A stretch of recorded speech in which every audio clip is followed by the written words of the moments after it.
Important topic, because আমরা যখন কোনো প্র্যাকটিক্যাল জেনারেটরকে মডেলিং করব তখন আমাদের এই ব্যাপারটা খুবই প্রয়োজন। এর আগে আমরা হয়তো আমাদের সিম্পলিসিটির জন্য যে মডেল করেছিলাম যখন মেশিনকে, তখন আমরা বলতে চেয়েছি যে একটা সিনক্রোনাস জেনারেটরের যে রোটর সেটা সিলিন্ড্রিক্যাল হয়, ওকে। বাট ইউজুয়ালি এই সিলিন্ড্রিক্যাল রোটর ধরে যদি আমরা মডেল করি, ইন দ্যাট কেস একটা গুরুত্বপূর্ণ জিনিস বাদ পড়ে যায়, which is not practical also. এছাড়াও আমরা যখন ড্যাম্পার ওয়াইন্ডিং ব্যবহার করব সেটারও একটা ব্যাপার আসে আর কি। সো মডেলিং করতে গেলে সেই প্র্যাকটিক্যাল যতগুলি ব্যাপার রয়েছে সেগুলোকে কনসিডার করতে হয়। এই কারণে আজকে আমরা দেখব যে রোটরের স্যালিয়েন্ট পোল থিওরি, ওকে। অর্থাৎ আমাদের এই রোটর যদি সিলিন্ড্রিক্যাল না হয় এবং রোটরটা যদি স্যালিয়েন্ট পোল হয়, ওকে। এবং একটু প্রথম দিকের ক্লাস আপনারা একটু মনে করে দেখেন যে what was the main difference between salient pole rotor and cylindrical rotor. কেউ কি বলতে পারবেন, মনে আছে?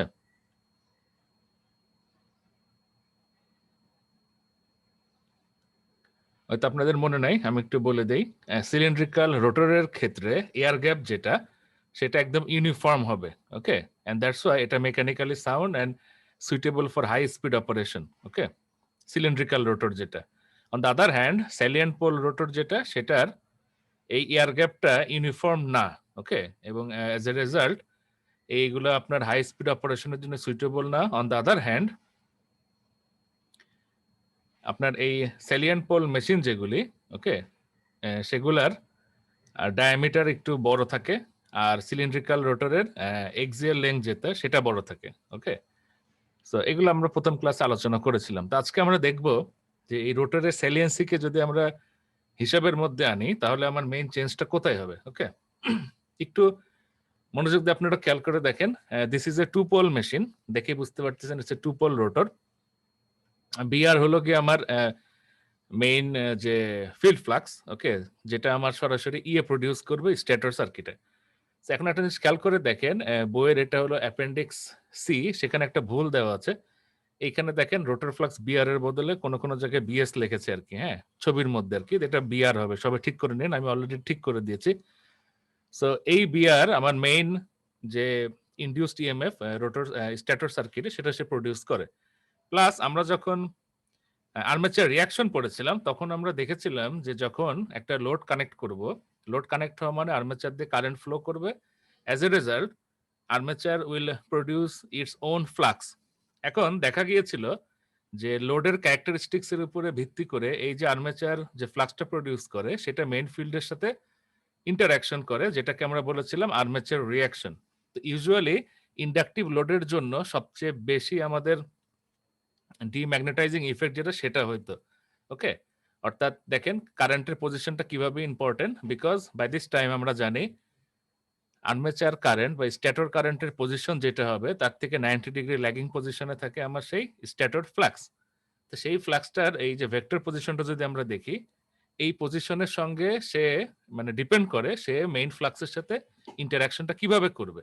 আমরা দেখেছিলাম ইন্ডাকটিভ লোডের ক্ষেত্রে সে অনেকটাই দেখেন অপোজিং পজিশনে থাকে। On the other hand capacitive লোডের ক্ষেত্রে সে কিন্তু বিএস এর পজিশনটা এই বরাবর আসে। সো অলমোস্ট মেইন ফিল্ড যেটা সেটার সাথে সে অ্যাডিটিভ অবস্থায় চলে আসে আর কি, ঠিক আছে। তো আজকে আমরা দেখব যে রোটর সেলিয়েন্সি বলতে আসলে আমরা এখানে কি বুঝি, ওকে। তো প্রথমে আপনারা যেটুকু জানেন যে একটা ফিল্ড সে তো ফ্লাক্স দিল, আর্মেচারে ইএমএফ ইন্ডিউস হলো। এখন দেখেন যখন আমি লোড কানেক্ট করলাম, এবং আজকের আলোচনার সুবিধার্থে আমরা ধরে নিচ্ছি মানে ওয়ার্স্ট কেস সিনারিও যেটা সেটা হলো ইন্ডাকটিভ লোড। ইন্ডাকটিভ লোডে যখন এই একটা ল্যাগিং কারেন্ট আর্মেচার দিয়ে যাওয়া শুরু করবে তখন সে যে ফ্লাক্সটা প্রডিউস করবে, হ্যাঁ, সেই ফ্লাক্সটা দেখেন এর আগে আমরা ধরে নিয়েছিলাম যে এয়ার গ্যাপ যেটা সেটা ইউনিফর্ম, অর্থাৎ এই টোটাল পেরিফেরির মধ্যে সবখানেই এয়ার গ্যাপটা যেহেতু সমান, সো এই যে স্ট্যাটর ফ্লাক্স যেটা সেটা যখন ইন্টারঅ্যাক্ট করবে যে কোনো দিক থেকে করলে একই রকম অবস্থা হইতো। কিন্তু এটা অ্যাকচুয়ালি আসলে ঘটে না। কেন ঘটে না খেয়াল করে দেখেন। এই রোটরের দিকে তাকায় দেখেন, এইখান থেকে যদি একটা এই পজিশনে একটা ফ্লাক্স যদি ইন্টারঅ্যাক্ট করতে চায় তাহলে দেখেন সে সামান্য এয়ার গ্যাপ অতিক্রম করার পরে কি পাচ্ছে দেখেন, ফেরোম্যাগনেটিক ম্যাটেরিয়াল, তাই না? তার মানে এই বরাবর যদি কোনো ফ্লাক্স যায়, তাহলে এই বরাবর যে ম্যাগনেটিক পাথ যেটা, সেটার রিল্যাক্টেন্স হবে আমার খুবই কম। বুঝতে পেরেছেন? কিন্তু অন দ্য আদার হ্যান্ড এই কোয়াড্রেচার অ্যাক্সিস যেটা, ওকে, অর্থাৎ আড়াআড়ি 90 ডিগ্রি পজিশন, এইখানে চিন্তা করে দেখেন এই বরাবর এয়ার গ্যাপটা বেশি, এবং দেখেন ম্যাগনেটিক ম্যাটেরিয়াল যেটা, অর্থাৎ এই যে মেটাল যেটা, সেটার পরিমাণ কম। তার মানে এই বরাবর যে ফ্লাক্সটা পাস করবে, তো সেটা কি হবে, সেটা পরিমাণে কম হবে, বিকজ এখানে রিল্যাক্টেন্স অনেক high. Okay, so this is the মানে মানে এইটাই হলো কি আমার সেলিয়েন্ট পোল রোটরের যে ইফেক্ট, অর্থাৎ যে রিল্যাক্টেন্স, সেটা আমাকে হিসাবের মধ্যে আনতে হবে আর কি। হ্যাঁ, যেহেতু ম্যাগনেটিক পাথের এখানে রিল্যাক্টেন্স সমান হচ্ছে না, যেটা প্র্যাকটিক্যাল সকল মেশিনের ক্ষেত্রেই প্রযোজ্য। ওকে, তো সেটাই আমরা আজকে বোঝার সুবিধার্থে আমরা যেটা করব, আপনারা আগে যে আমাদের ইএমএফ ইকুয়েশন যখন আমরা বের করেছিলাম, আর্মেচার রিঅ্যাকশন যখন আমরা পড়েছিলাম, তখন কি কি প্যারামিটার আমরা দেখেছিলাম? প্রথমে দেখেছিলাম ই এর ভ্যালুটা কি, এরপরে ছিল আর্মেচার রিঅ্যাকশন, এরপরে ছিল কয়েলের সেলফ ইন্ডাকটেন্স, এবং সবার লাস্টে কয়েলের রেজিস্ট্যান্স। তো এই সবগুলো প্যারামিটারই মোটামুটি আগের মতোই থাকবে। একটা জিনিসে খালি আমাদের আজকে চেঞ্জ হবে, হুইচ ইজ এই যে আর্মেচার রিঅ্যাকশন, সেটা কি ছিল? স্ট্যাটার ফ্লাক্সের কারণে যে ইফেক্টটা প্রডিউস হয়, তাই না? তো আজকে আমরা যেটা করব, এই স্ট্যাটার ফ্লাক্স, ওকে, সেটাকে আমরা দুইটা অ্যাক্সিসে ভাগ করব। সো একটাকে ধরে নিচ্ছি সবচেয়ে ভালো অবস্থা, ওকে, এবং আরেকটা হলো গিয়া সবচেয়ে খারাপ অবস্থা আর কি, ঠিক আছে? একটাকে আমরা বলবো ডিরেক্ট অ্যাক্সিস, সেটা অবশ্যই হবে হলো গিয়ে আমার এই রোটরের যে পোল, ওকে, এই যে রোটরের যে পজিশন এই বরাবর, এটা হলো গিয়ে আমার ডিরেক্ট অ্যাক্সিস, এবং বাজে পজিশন যেটা 90 ডিগ্রি অবস্থায়, এটাকে আমরা বলবো কোয়াড্রেচার অ্যাক্সিস। ওকে, তো এখন খেয়াল করে দেখেন ডিরেক্ট অ্যাক্সিসে কি হবে এবং কোয়াড্রেচার অ্যাক্সিসে কি হবে। তো আমরা ধরে নেই যে আর্মেচার কারেন্ট আই এর কারণে আমার যে এমএমএফটা প্রডিউস হবে, ওকে, এমএমএফ বলতে আমরা কি বুঝি? ম্যাগনেটোমোটিভ ফোর্স, তাই না? যে এমএমএফটা প্রডিউস হবে তার লোকেশন ধরেন এই বরাবর আর কি। হ্যাঁ, যেহেতু ইন্ডাকটিভ লোড 90 ডিগ্রি পরে থাকবে, এই বরাবর আসে আর কি। হ্যাঁ, যদি সিলিন্ড্রিক্যাল রোটের হইতো, এই এমএমএফটা আমার প্রডিউস করতো স্ট্যাটার ফ্লাক্স বিএস। ওকে, তো আজকে আমি ধরে নিচ্ছি এই যে এমএমএফ, স্ট্যাটারের এমএমএফ, ওকে, সেটাকে দুইটা ভাগে আমি ভাগ করতেছি, একটা ডাইরেক্ট অ্যাক্সিস কম্পোনেন্ট, একটা কোয়াড্রেচার অ্যাক্সিস কম্পোনেন্ট। তো ডাইরেক্ট অ্যাক্সিস কম্পোনেন্টকে আমি ডি দিয়ে প্রকাশ করি, মানে ছোট ডি, আর কোয়াড্রেচার অ্যাক্সিসকে কিউ দিয়ে আমরা প্রকাশ করি। ওকে, সো এখন দেখেন এমএমএফ যদি ডিরেক্ট অ্যাক্সিস এই দিকে হয়, ওকে, তাহলে আমার কারেন্ট কোন দিকে হবে? আইডি কারেন্ট এই বরাবর হলো গিয়ে max, because 90 degree lead lag position, তাই না? কারেন্ট লিডিং পজিশনে, আমার এমএমএফ ল্যাগিং পজিশনে। On the other hand IQ যদি আমার এই বরাবর হয়, তাহলে আইডি আমার, মানে সরি আইকিউ আমার, সরি এটা হলো এমএমএফ এর যে কোয়াড্রেচার অ্যাক্সিস কম্পোনেন্ট, সেটা যদি এদিকে হয়, তাহলে আইকিউ হবে আমার এই বরাবর। ওকে, বোঝা গিয়েছে? অর্থাৎ কারেন্টকে আমি দুইটা কম্পোনেন্টে ভাগ করতেছি। দেখেন আই এর দুইটা কম্পোনেন্ট, একটা ডিরেক্ট অ্যাক্সিস কম্পোনেন্ট, একটা quadrature Axis component. Similarly MMF এরও দুইটা ভাগে আমি ভাগ করতেছি, একটা কোয়াড্রেচার অ্যাক্সিস কম্পোনেন্ট, একটা আমার ডিরেক্ট অ্যাক্সিস কম্পোনেন্ট। ওকে, এখন দেখেন এই এমএমএফ এর কারণে যে ফ্লাক্সটা প্রডিউস হবে, তার মানে ডিরেক্ট অ্যাক্সিস ফ্লাক্স একটা হবে, কোয়াড্রেচার অ্যাক্সিস ফ্লাক্স একটা হবে। কোন ফ্লাক্স? Stator flux. ওকে, অবশ্যই ডিরেক্ট অ্যাক্সিস ফ্লাক্সের পরিমাণ বেশি হবে, সেম এমএমএফ এর কারণে কোয়াড্রেচার অ্যাক্সিসের কিন্তু কম হবে, বিকজ এই বরাবর ডিরেক্ট অ্যাক্সিসের রিল্যাক্টেন্সের ভ্যালু আমার কম, কোয়াড্রেচার অ্যাক্সিসে আমার রিল্যাক্টেন্সের ভ্যালু বেশি। ওকে, তাহলে সেটাই দেখেন এখানে লেখা হয়েছে ম্যাগনেটোমোটিভ ফোর্সের এই যে এই কোনটার কি মিনিং সেটা এখানে লিখে দেওয়া হয়েছে, যেটা আমি মুখে বললাম। এখানে দেখেন বলা হয়েছে, দেখেন আপনারা যখন 1-1-এ অ্যাম্পিয়ার সার্কিটের ল পড়েছিলেন, তখন নিশ্চয়ই আপনাদের মনে আছে যে যে কোনো ইলেকট্রিক্যাল সার্কিটকে ম্যাগনেট সার্কিট দিয়ে আমরা ইকুইভ্যালেন্ট প্রকাশ করতে পারি, তাই না? অর্থাৎ ইকুইভ্যালেন্ট তো না, অ্যানালজি করতে পারি।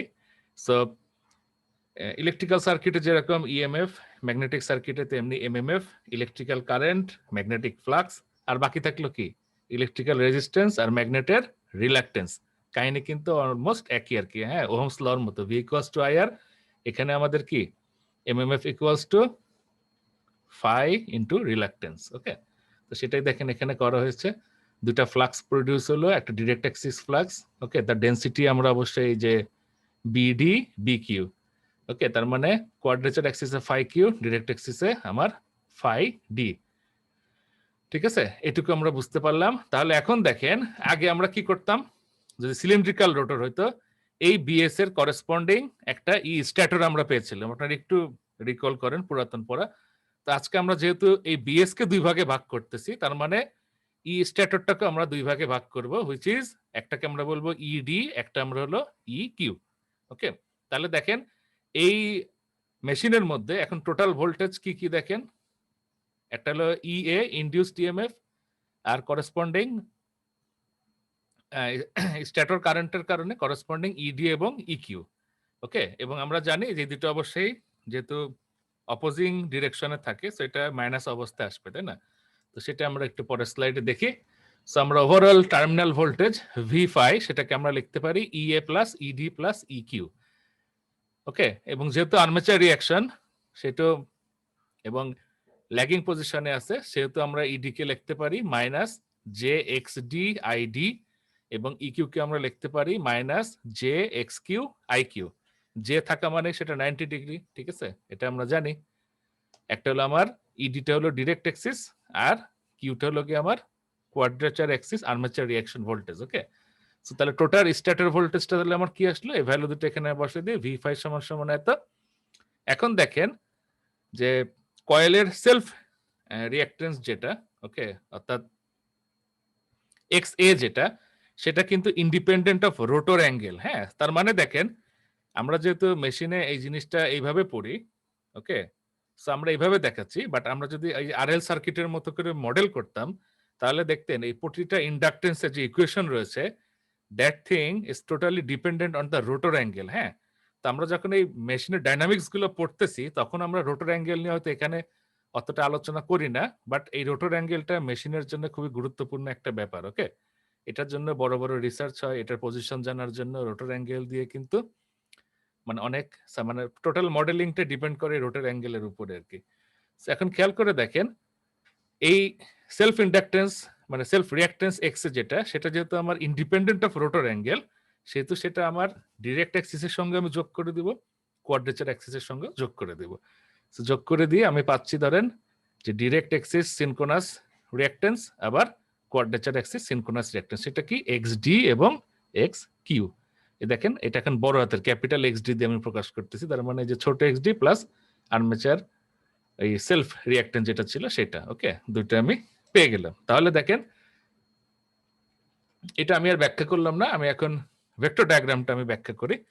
ওকে, যেটা আমাদের আগের সিলিন্ড্রিক্যাল রোটরের ক্ষেত্রে কি ছিল দেখেন, অ্যাজ ইউজুয়াল ভি5 ছিল, ভি5 এর সঙ্গে আই আর এ ড্রপ, যেটা আই মানে আই এর সঙ্গে প্যারালেল, যেহেতু R is scalar and any vector multiplied by any scalar কি হয়, খালি ম্যাগনিটিউড চেঞ্জ হয়, বাট আগের যে ওই আয়ের যে ভেক্টর যেহেতু সেটার অ্যাঙ্গেলই থাকবে, দ্যাটস ওয়াই দুটো প্যারালাল ভেক্টর আমরা ড্র করি, মানে প্যারালাল মানে তাদের মধ্যে কোনো অ্যাঙ্গুলার ডিসপ্লেসমেন্ট নাই।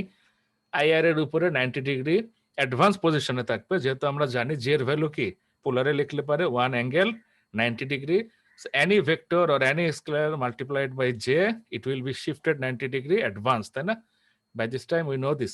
এখন ক্যালক করে দেখেন আইআর এর সঙ্গে, তাহলে দেখেন এখন আমার যেহেতু দুইটা কম্পোনেন্ট, ওকে, সো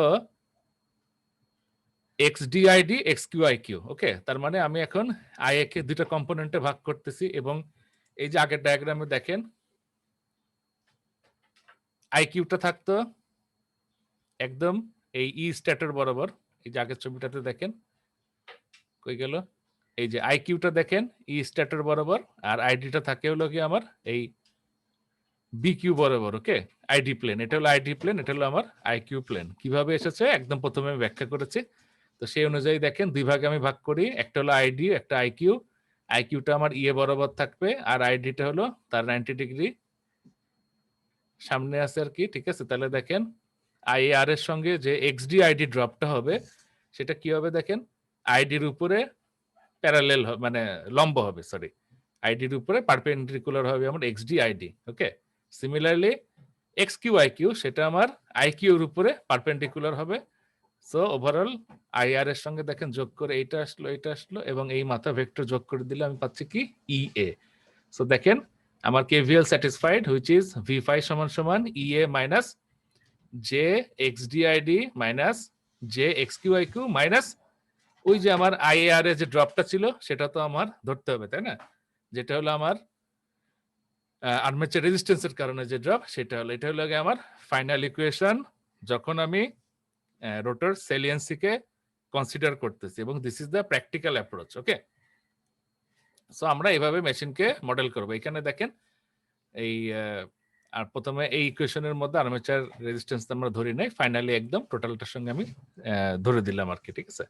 তো এখন দেখেন যে এটা তো গেল আমাদের টার্মিনাল ভোল্টেজ বা ইএমএফ কে আমরা কিভাবে চেঞ্জ করি, ওকে সেইটা।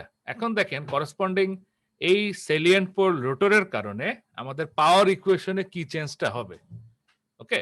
সেটা এখন আমাদেরকে একটু দেখতে হবে যে পাওয়ার ইকুয়েশনে কি চেঞ্জ হয় এবং করসপন্ডিং টর্ক ইকুয়েশনে কি চেঞ্জটা হয়। তো নরমালি আমরা দেখেন আমরা জানতাম যে একটা সিনক্রোনাস জেনারেটর যে পাওয়ারটা প্রডিউস করে, যে রিয়েল পাওয়ার, সেটার ইকুয়েশন কি ছিল? পি সমান সমান 3v5 E A sine delta X S. ডেল্টাটা কি ছিল? আমাদের torque angle, okay? Torque angle সেটা আমার v5 এবং ই এর মাঝখানের যে অ্যাঙ্গেলটা, that is my torque angle. ঠিক আছে, আশা করি বুঝতে পেরেছেন বা এটা পড়লেই মনে থাকার কথা। সো যেহেতু আমরা সবকিছুকে দুইটা কম্পোনেন্টে ভাগ করতেছি, ডিরেক্ট এক্সিস এবং কোয়াড্রেচার এক্সিস, সো আমরা পাওয়ারকেও আমরা দুইটা এক্সিসে ভাগ করব, ডিরেক্ট এক্সিস এবং কোয়াড্রেচার এক্সিস। ওকে, তার মানে টোটাল পাওয়ারটা হবে কি দেখেন, পি সমান সমান পিডি প্লাস পি কিউ। এখন পিডিটা কি, পি কিউটা কি? খুবই সহজ, যে কোনো পাওয়ার মানে কি ভি আই কস তাদের মাঝখানের অ্যাঙ্গেল, অর্থাৎ যে ভোল্টেজ এবং যে কারেন্ট তাদের মাঝখানের অ্যাঙ্গেলের কস, এবং ভি ইন্টু আই করলে আমার কি হচ্ছে, পাওয়ারটা আমরা পাই। তাহলে এখন আমরা দেখেন পিডিটা কি হবে, v5 id cos 90 minus delta. কিভাবে আসলো দেখেন, এই অ্যাঙ্গেল যদি ডেল্টা হয়, এই অ্যাঙ্গেলটা 90 মাইনাস ডেল্টা, এবং 3টা কেন আসলো? ওই যে 3 phase. Okay, that's why. So এটা আমি হলো গিয়ে ডিরেক্ট এক্সিস পাওয়ার। কোয়াড্রেচার এক্সিস পাওয়ারটা কি দেখেন, 3v5 iq cos ডেল্টা। ওকে, অর্থাৎ v5 আর iq মাঝখানে অ্যাঙ্গেল ডেল্টা, সেটা লিখে দিলাম, খুবই সহজ। এটাকে আমরা যে কসের সূত্র দিয়ে সিম্পলিফাই করলে এটা পাই। ওকে, তাহলে এখান থেকে দেখেন আমি ডাইরেক্ট এক্সিস কারেন্টটা আমি দেখেই বুঝতে পারতেছি কি হবে। দেখেন আইডি সমান সমান E A minus v5 cos delta divided by xd and quadrature axis current iq সমান সমান v5 sin delta divided by xq, I D এবং xq আর কি। হ্যাঁ, সো এই যে ফিগার C6 যেটা, সেটা আই মিন বইয়ের ফিগার, সো সেটা দেখে নিন, তাহলে বুঝতে পারবেন। সো এই যে দুইটা কারেন্ট, এখন আমি যেটা করব, এই দুইটা কারেন্টের ভ্যালুকে এইখানে আমি বসাবো। ওকে, বসায় দেখেন ফাইনালি পাওয়ারের যে ইকুয়েশনটা আমি পাই সেটা কি, পি সমান সমান 3v5, এই যে এটা হলো আইডির ভ্যালু বসালাম, আইকিউর ভ্যালু বসালাম, ফাইনালি আমি পাইলাম এইটা। খেয়াল করে দেখেন এইখানে এই যে একটা সাইন কসের একটা ফর্মুলা রয়েছে, সেটা আমি ব্যবহার করে ফাইনাল আমি এই ইকুয়েশনটা পাই। সো খেয়াল করে দেখেন এইখানে এই টার্মটুকু সিলিন্ড্রিক্যাল রোটর হলে যা ছিল তাই, অ্যাডিশনালি এই টার্মটা যুক্ত হয়েছে। ওকে, সো রোটর সেলিয়েন্সি যদি আমি হিসাবে আনি, তাহলে পাওয়ারের ইকুয়েশন হয় আমার এরকম আর কি। ঠিক আছে, সো এই প্রথম অংশটা হলো আমার আমার নর্মাল সিলিন্ড্রিক্যাল রোটরের সঙ্গে সেম, আর বাকি অংশটুকু ওই যে আমি যে রিল্যাকটেন্স টর্ক একদম ইনিশিয়ালি যেটা বলেছিলাম, যে রিল্যাকটেন্স টর্ক যদি আমি হিসাবে আনি, সেটার জন্য যে পাওয়ারটা প্রডিউস হয় সেটা হলো গিয়ে আমার এই অংশটুকু আর কি। ঠিক আছে, রিল্যাকটেন্সটা কেন হয়, যেহেতু আমরা বলেছিলাম এই যে ডিরেক্ট এক্সিসের রিল্যাকটেন্স কম আর কোয়াড্রেচার এক্সিসের রিল্যাকটেন্স বেশি। ওকে, সো আপনারা যদি কখনো রিল্যাকটেন্স মোটর বলে বা মেশিন আছে আর কি, সেটা যদি পড়েন এই ব্যাপারটা আরো ক্লিয়ার হবে। বাট যেহেতু সিনক্রোনাস মেশিনেও আমাদের এই এয়ার গ্যাপটা ইউনিফর্ম না, সে একই ইফেক্ট এখানেও আসে, এবং রিল্যাকটেন্স টর্কটাকে আমার হিসাবে আনতে হয়। সো এই অংশটুকুকে আমি এই কারণেই পাওয়ার রিল্যাকটেন্স টর্কের কারণে যে অ্যাডিশনাল পাওয়ার প্রডিউস করে মেশিন সেটাকে আমি বলতে পারি। ওকে, বাট আমি যদি সিলিন্ড্রিক্যাল রোটর ধরি তাহলে দেখেন এই অংশটা থাকে না। সিমিলারলি আমি যদি টর্কের ইকুয়েশন বের করতে চাই তাহলে আমরা জানি induce torque P conversion divided by omega M, এবং আমরা জানি অল্টারনেটর বা সিনক্রোনাস জেনারেটরের ইনডিউস টর্কের ডিরেকশন হয় আমার রোটরটা যেদিকে ঘুরতেছে, প্রাইম মুভার যেদিকে ঘোরাচ্ছে তার উল্টা দিকে। অ্যাজ এ রেজাল্ট লোড যত বাড়ে আমার মেশিনটা তত শক্ত হয়, সেটাকে ঘোরানোর জন্য তত বেশি প্রাইম মুভারে আমার স্টিম সাপ্লাই বাড়াইতে হয়। তো এই একই ইকুয়েশনে এই পি এর ভ্যালুটা বসাই দেন, ডিভাইডেড বাই খালি ওমেগা এম করা হয়েছে, তাহলে দেখেন এটাই আমি এই ইকুয়েশনটা ফাইনালি পাচ্ছি। যার প্রথম অংশটা ছিল আমার সিলিন্ড্রিক্যাল মেশিনের মতো, দ্বিতীয় অংশটা হলো আমার সেই অ্যাডিশনাল রিল্যাকটেন্স টর্কের জন্য যেটা আমি পাই আর কি। ঠিক আছে, সো এটা ছিল আমার রোটর সেলিয়ান পোলকে যদি আমি হিসাবের মধ্যে আনি, এবং এটাই কিন্তু প্র্যাকটিক্যাল অ্যাপ্রোচ। আপনারা যদি প্র্যাকটিক্যালি কোনো জেনারেটরকে মডেল করতে চান, ইভেন আমরা যদি ওই যে আরএল সার্কিটের মতো করে মডেল করতে চাই, ইন দ্যাট কেস সেখানেও আমাদেরকে এই রোটর স্যালিয়েন্সিকে হিসাবে আনতে হবে, অর্থাৎ এক্স অ্যাক্সিস এবং আই মিন ডিরেক্ট অ্যাক্সিস এবং কোয়াড্রেচার অ্যাক্সিসে আমরা ভাগ করি। Okay, which is dependent on rotor angle. এবং মেশিন মডেল যদি আপনারা আরো ডিপে যান তখন দেখবেন এই rotor angle is a I mean problematic character. So এটাকেও দূর করার জন্য পার্টস ট্রান্সফরমেশন করা হয়। ওকে, এটা যারা অ্যাডিশনালি আরো জানতে চান তারা দেখতে পারেন। পার্টস ট্রান্সফরমেশনের মাধ্যমে আমরা এই ফিক্সড পজিশনে আমরা আনতে পারি আর কি। ঠিক আছে, তখন দেখবেন এই যে এক্স ডির এক্স কিউ ভ্যালুগুলা তখন আর রোটর অ্যাঙ্গেল ডিপেন্ডেন্ট থাকে না। ওকে, সো আমাদের এই সিলেবাসের জন্য এইটুকুই যথেষ্ট। এখন দেখেন এই স্যালিয়েন্সি হিসাব করে একটা ম্যাথ আছে। ওকে, সো ম্যাথটা একটু আমরা দেখি, which is a 480 volt 60 hertz delta connected. ওকে, বুঝতে পারতেছেন কি connected? Delta connected 4 pole synchronous generator has a direct axis reactance of 0.1 ohm and a quadrature axis reactance of 0.075 ohm. Its armature resistance may be neglected, তার মানে RA নাই। At full load, the generator supplies 1200 ampere at a power factor of 0.8 lagging, তার মানে inductive load connected. Find the internal generated voltage EA of the generator at full load, assuming that it has a cylindrical rotor of reactance XD. Find the internal generated voltage EA of the generator at full load, assuming it has a salient pole rotor. Okay, তো প্রথমে বলতেছে যে আমরা direct Axis যেটা XD সেটা ধরে আমরা cylindrical rotor ধরে আমরা ইয়ে বের করব। পরবর্তীতে বলেছে এই সেলিয়েন্ট পোল ধরে মানে XD কে XD এবং XQ এর ভ্যালুটা আমরা বের করে নিব, নিয়ে আমরা সেই ই এর ভ্যালুটা বের করব। এখানে একটা জিনিস বলে রাখি আপনাদের, এই স্লাইডে এই যে ডায়াগ্রামটা যখন আমরা পড়েছিলাম, ডায়াগ্রামের পরে বইয়ের অ্যাপেন্ডিক্সটি একটু দেখেন, সেখানে এই দুইটা ভাগে ভাগ না করে সিলিন্ড্রিক্যাল যদি থাকে সেখান থেকে কিভাবে ওই ডেল্টার ভ্যালুটা বের করে নিয়ে এটা বের করা হয়, তো সেই অংশটা আমি আর এখানে ইনক্লুড করি নাই। ওকে, বাট অঙ্কের জন্য একটু দেখলে আপনাদের সুবিধা হবে। ওকে, যে কিভাবে আমরা ধরেন এই এক্স ডি এবং এক্স কিউ না রেখে একটা যদি টোটাল এক্স ডি সমান সমান আমাদের ওই আর্মেচার রিয়াক্টেন্সের জন্য মানে reactance due to armature reaction হইতো, সেটা থাকলে কিভাবে আমি একটা করতাম আর কি। হ্যাঁ, বাট এই অঙ্কটা করলে ক্লিয়ার হয়ে যাবে। ওকে, সো অঙ্ক নিয়ে আমি আর আলাদা করে যেহেতু বলেছি যেটার অঙ্কের আলাদা ক্লাস করা উচিত, সেখানে একটু জাস্ট খালি দেখে যান। সো এটা আয়ের ভ্যালু বের করলো আর কি। এবং আমরা কি জানি ডেল্টার ক্ষেত্রে ফেজ কারেন্ট আর লাইন কারেন্টের মধ্যে ডিফারেন্স আছে, তাই না? ওয়াই কানেক্টেড এর ক্ষেত্রে লাইন কারেন্ট এবং ফেজ কারেন্ট সমান, বাট ডেল্টা কানেক্টেড এর ক্ষেত্রে IL equals to √3 IP.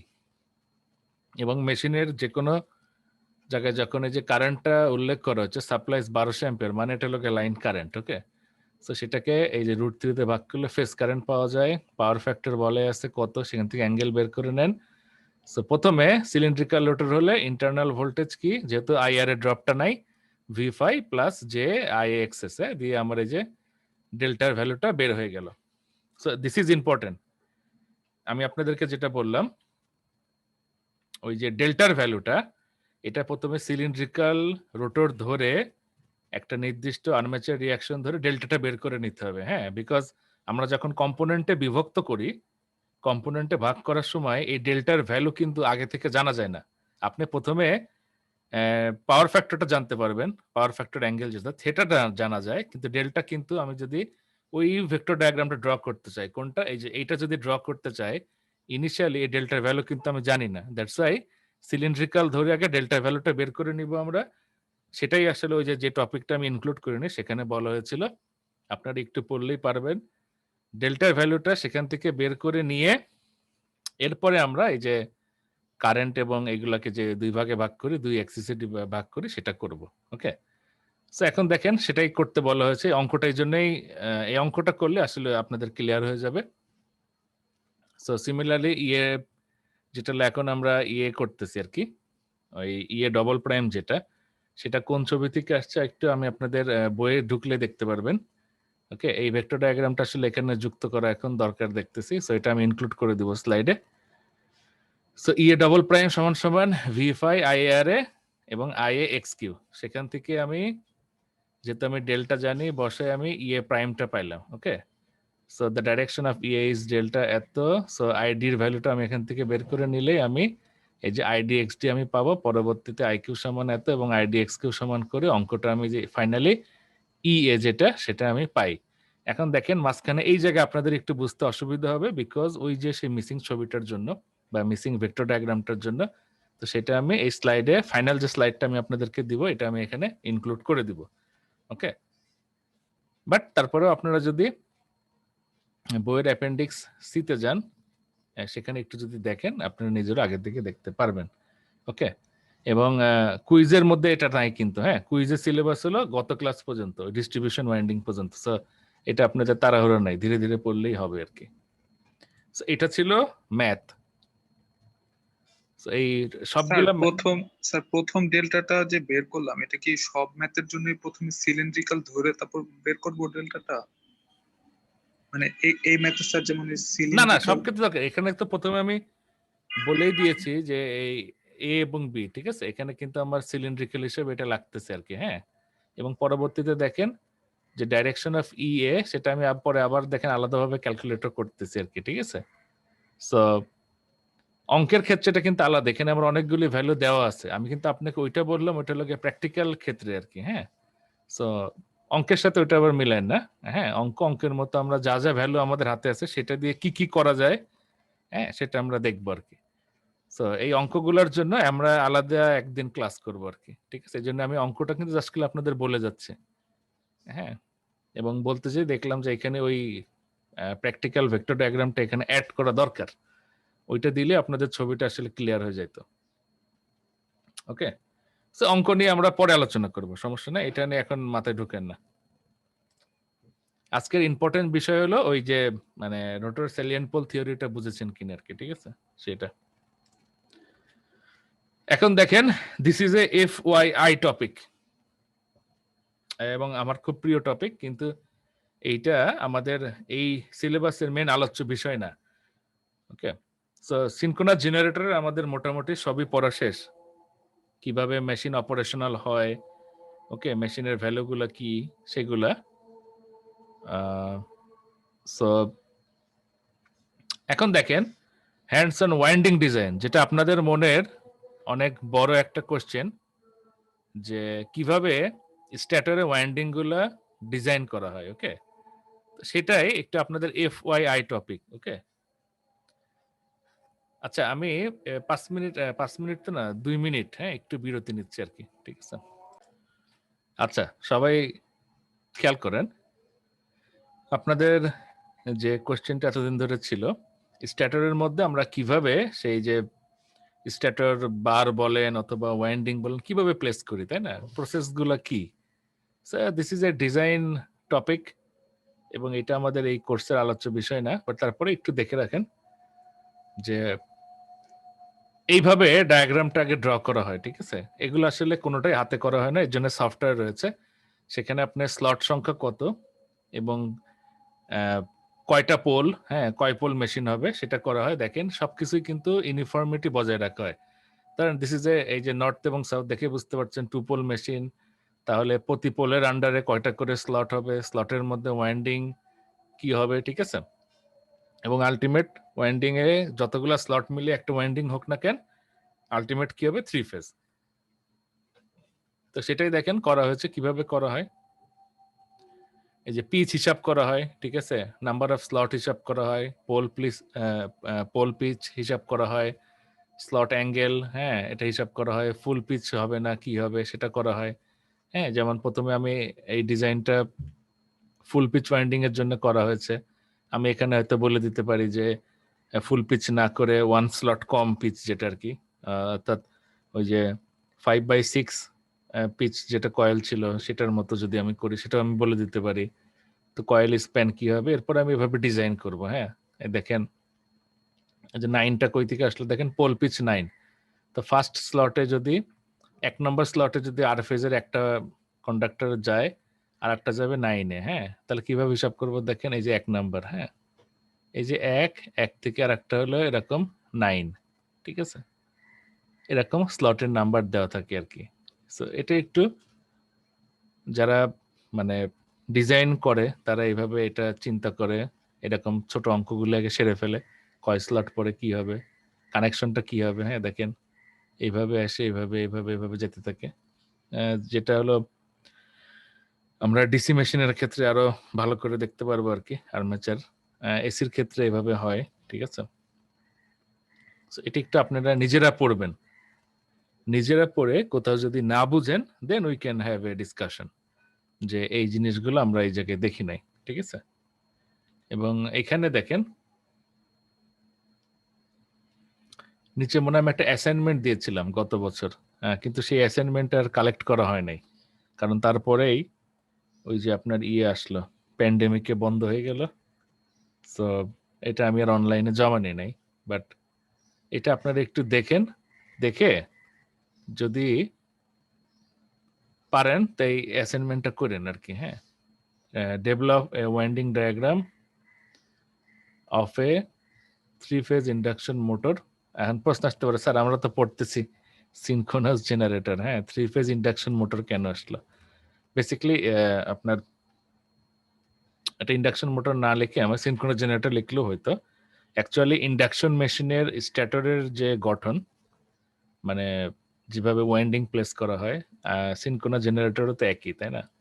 Induction motor R synchronous motor স্ট্যাটর হলো গিয়ে সেম, দ্যাটস ওয়াই আর কি এটা এখানে লেখা আছে। বাট সমস্যা নাই, আমি বলে দিয়েছি 18 slot 2 pole machine single layer. এখানে লেয়ারেরও একটা ব্যাপার থাকে আর কি, যেগুলো ডিসি মেশিন পড়লে আরো ভালো বুঝতে পারবেন। এসিতে আমরা আসলে লেয়ার কি বা এগুলো নিয়ে তো আলোচনার প্রয়োজন নাই। Okay, short pitch winding by 1 slot, তার মানে টোটাল পোল পিচ যা হবে তার চেয়ে 1 স্লট কম দিতে হবে আর কি, ঠিক আছে? এইভাবে কানেকশনগুলি আমরা দিতে পারি। দেখেন কিভাবে দেওয়া হয়েছে। এই যে একটা এখানে আসলো, এসে এই যে একটা, এই যে এসে আমার কয়েলটা শেষ হলো। ওকে, একটা দেখেন কয়েল। আপনারা বলেন না যে এটা আবার কিন্তু গোল রাউন্ড, মানে প্যাচ হওয়ার পরে যে দুটো টার্মিনাল বাইর হয়েছে, যে কয় প্যাচ দেন না কেন, মানে কয়টা প্যাচ মিলে একটা কন্ডাক্টর সাইড আপনি তৈরি করে নেবেন, হিসাব করে নেবেন, নিয়ে দেখেন এই যে একটা বাহু পড়বে নর্থ পোলে, একটা পড়বে সাউথ পোলে। বাই দিস টাইম আমরা সবাই জানি, কারণ আপনারা দেখেন এই যে ছবিগুলো দেখলে কিন্তু বোঝা যায়। এই যে দেখেন 3টা ডট আর 3টা ক্রস। 3টা ডট মানে হলো আপনার দিকে, ক্রস মানে হলো পেজের ভিতরের দিকে ঢুকতেছে, তাই না? তার মানে এটা একটা বাহু, এটা একটা বাহু। একটা কয়েলের 2টা বাহু যদি থাকে তো সেটাই দেখেন, একটা এই যে দেখেন কমপ্লিট। একটা যদি নর্থ পোলে পড়ে আর একটা আমার সাউথ পোলে। এইভাবে ডিজাইন, এটা আপনারা একবার দেখলেই বুঝতে পারবেন। সবাই নিজে নিজে এটা একটু পড়বেন। That's why this is A FY topic. পরীক্ষা আমি কোনো ডিজাইন করতে দিব না, এটা পরীক্ষার জন্য না। সো এটাই ছিল ওয়াইন্ডিং ডায়াগ্রাম, এটাকে আমি বলতেছি হ্যান্ডসন ডিজাইন, এফওয়াই টপিক। এবার দেখেন লাস্ট একটা ইম্পর্টেন্ট, সেটা হলো হান্টিং। ওকে, হান্টিং এটা মেশিনের লোকজন বলে হান্টিং। ওকে, সো হান্টিংটা আসলে কি, যখন আপনার একটা অল্টারনেটরের প্রাইম মুভার আপনার যদি ইউনিফর্মলি না ঘোরে আর কি, ঠিক আছে, তখন আমার মেশিনে একটা হান্টিং হইতে পারে আর কি। হ্যাঁ, সেটা আমরা বোঝার জন্য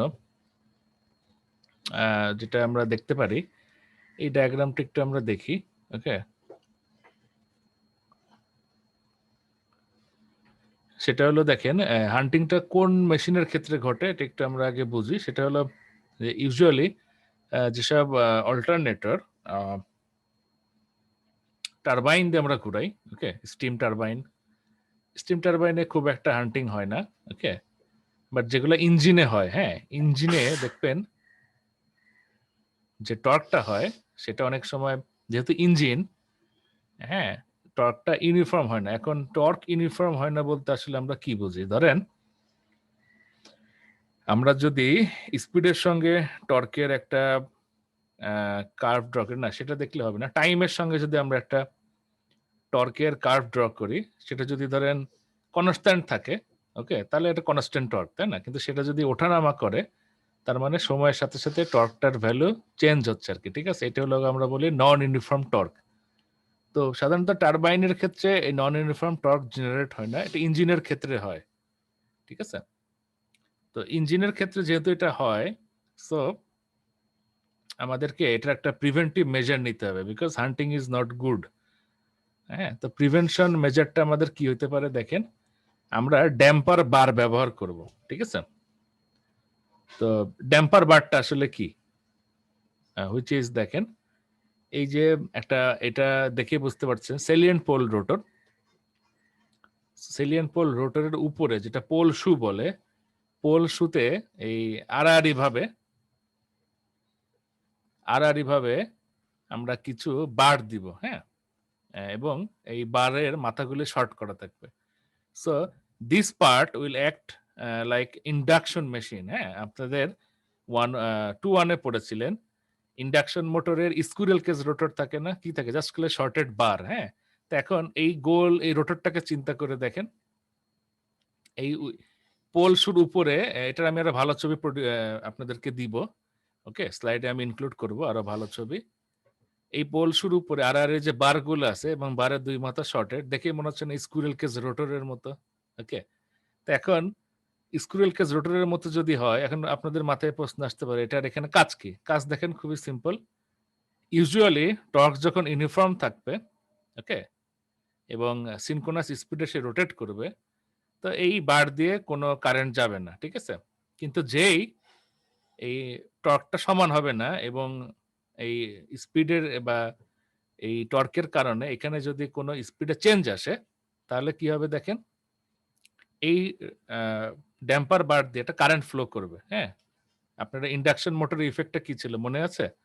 স্ট্যাটরে সাপ্লাই দিতেন, সেটার কারণে রোটেটিং ফিল্ড তৈরি হইতো, সেই ফিল্ডের কারণে এই স্কুইরেল কেজ রোটরের বারে একটা ইএমএফ ইন্ডিউস হতো, সেই ইএমএফ এর কারণে কারেন্ট ফ্লো হতো, সেই কারেন্ট মেইন যে রোটেটিং ম্যাগনেটিক ফিল্ড তার সঙ্গে ইন্টারঅ্যাকশন করতো এবং রোটেট করতো, সেদিকেই রোটেট করতো, যেদিকে রোটেট করলে লেন্সের ল অনুসারে এটার ইফেক্টকে কমাইতে পারে,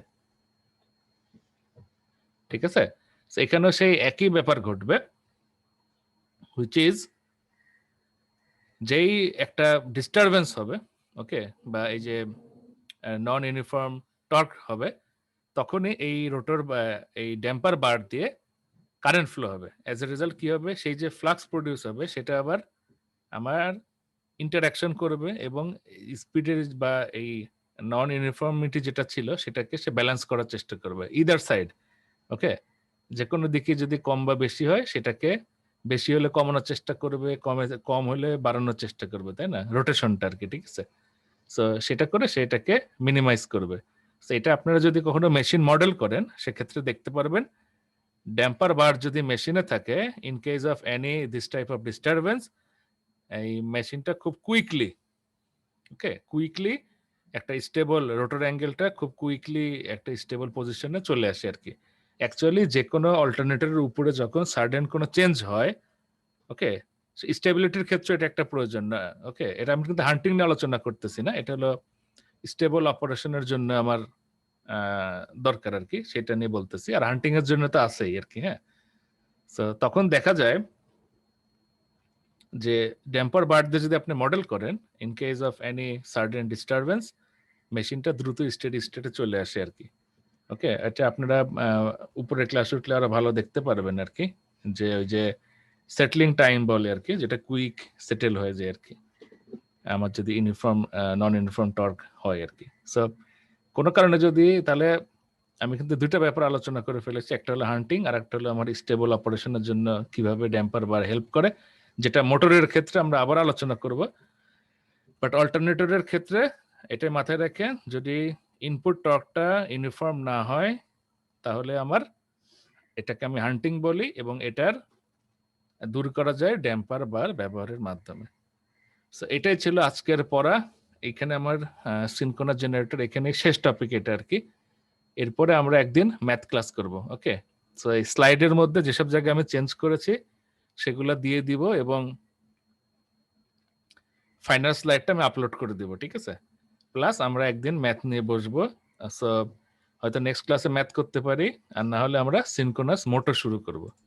সো এই ছিল আজকের ক্লাসের মতো। আজকের ক্লাসটি একটু লং হয়ে গিয়েছে, I am sorry for that. Okay, so আজকের ক্লাসটা আমি এখানেই তাহলে শেষ করতেছি।